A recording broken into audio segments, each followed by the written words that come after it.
Um, I'm here, and you're probably wondering why is this on my screen. Well, before I begin my actual video, I'm just going to let you know, um, this story I'm about to read does not involve, or I did not create, I got this idea from a person named Kratic. I'm pretty sure many of you know who this person is. He is amazing, he is a great YouTuber, I love him, and not like that, not like that.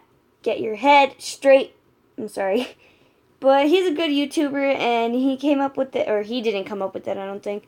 But he read this story, I don't even know when, it was a while back. But it seemed really good, and I decided it would be nice if I tried to read it. See how it would seem, and hopefully I don't get freaking yelled at for copying or anything. But I also did not create the story. Someone else did. It's supposedly a creepypasta, and I don't know. There was many versions and many art and things. But yeah, this story is not mine, and neither is the reading. I got the idea from Kratic, and it's a creepypasta. I hope you guys enjoy the video. Alright, just wanted to give credit where credit is due. Alright, see you guys in the video.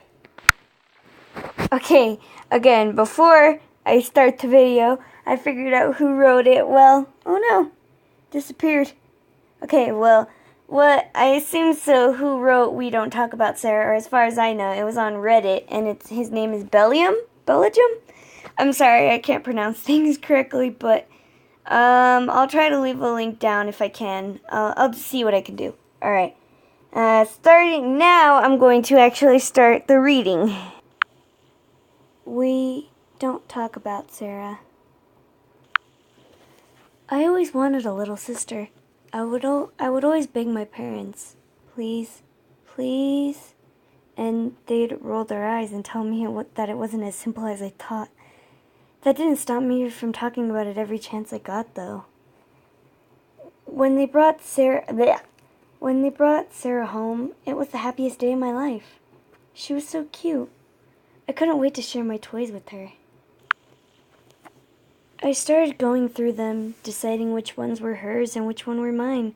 I borrowed my daddy's label maker and started putting our names on each thing so we wouldn't get them confused. She cried a lot at first. I asked my parents why she cried so much, and they told me it was natural. They said when she got used to us in our house, she would calm down and not cry all the time. Sometimes, though, she'd cry so loud that Daddy would have to take her into the basement where it was soundproof so the neighbors wouldn't complain. She slept in Mommy and Daddy's bed for the first month. Sometimes I tried to join them, but they'd always lock their door. Mommy said their bed wasn't big enough for all of us to sleep in. I was patient. I knew the new bed with the bars that they'd set up in the room would eventually be hers. When they felt it was safe to let her sleep on her own, they started putting her in it. She wasn't crying so much anymore by then. I would lie in my bed and watch her sleep from across the room. They'd take her into their bedroom first and lay with her until she fell asleep, then move her to our room. Some nights after she was moved, I'd see her lying there with her eyes open, just staring at the ceiling. So I'd go over there and give her a toy through the bars. A lot of the time she'd just throw the toy and start crying, and I'd have to hide under the covers before Daddy came in to deal with her. Eventually, they started letting Sarah sit with me in the playroom. I was told that I wasn't allowed to give her anything too small or sharp that she could hurt herself with. I was so happy. I would sit beside her and brush her hair and tell her she was the best little sister in the world. I showed her which toys were hers and which one were mine, but she didn't seem to care. Sometimes we'd sit on the window seat and she'd bang on the window while I drew with special crayons. School started back up at Sugar Creek Elementary, and I went, but Sarah had to stay home. Mommy said she wasn't ready for school yet. I'd come home and tell Sarah all the stuff I'd learned. I drew pictures of us playing together. I'd always come home and tell Sarah all the stuff that I learned. When I showed the pictures that I drew to Daddy, he'd tell me thank you and then take them into his office. Then came the really bad day. I'll never forget it.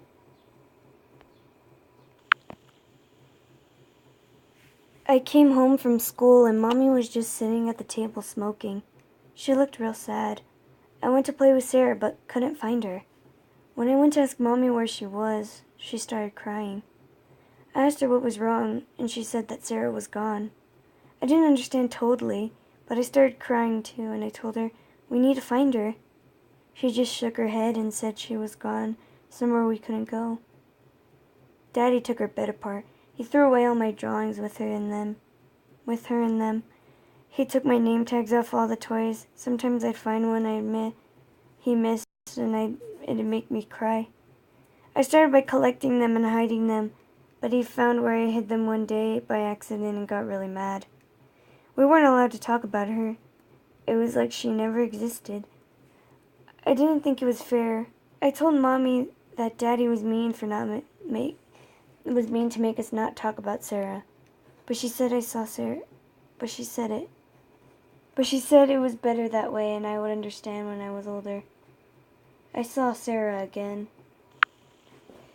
It was just one time, but I'll never forget it. I was with Mommy doing some errands. We went grocery shopping, then went to the fabric store in Thorntown so Mommy could look at the material to make some new curtains out of. She remembered that she had letters to mail, so we stopped by the post office to buy some stamps. I was humming to myself and reading posters while Mommy talked to the lady behind the counter, and that's when I saw Sarah. She was as cute as I remembered. I walked over and looked at the poster with her picture, but they gotten her name wrong. Somebody had written her name down as Shannon. I rushed over to Mommy and tugged on her sleeve and told her that Sarah was up on the wall with the other pictures of children, but she got all flustered and apologized to the lady before dragging me out of the post office. I had to shout because she kept trying to talk over me instead of listening. "I saw Sarah. They got her a picture on the wall in there." Finally, Mommy slapped me and told me that it wasn't Sarah, and that it may have looked like Sarah, but I was mistaken, and if I didn't stop, I'd get in real trouble with Daddy when he got home. I cried and promised to be good, but even after I promised, I wasn't allowed to have dinner and I had to sit in my room that night. I heard Mommy and Daddy talking in the kitchen, and they got kind of loud. Somebody started banging open the kitchen drawers, and then Daddy's feet stomped up the stairs, but I heard Mommy scream, "Don't you dare!" And he stopped outside my room, then went back downstairs. We never went back to that post office again, and I never saw Sarah again. This is the first time I've talked about Sarah since that day. There we go, and there's my video. I don't know if really it's like that. It's not really scary, but it's a creepypasta apparently according to this. But it's actually really good. I'm not very good at reading it quite yet, but there is a thing that you should do and go look up Cry's version. I'll put a link into it, and that one's a little more better than mine, but it's alright. This was like my first thing of trying to read it, so sorry if I was like and can't breathe or something, or like not suck, but like can't talk properly like right now. Just kind of hard to like keep track because I had to keep scrolling on my my computer. I am not doing good right now, but it's by Bellemus. I'll spell it out. Bellemus. Yeah. So, good job to you. You did a really good job. It's kind of sad, though. Poor Sarah, or Shannon. There's a lot of theories about this story. Maybe we'll get into them later. Well, I'll talk to you guys later. Hope you guys have a nice day. Remember, you can't talk about Sarah. Bye.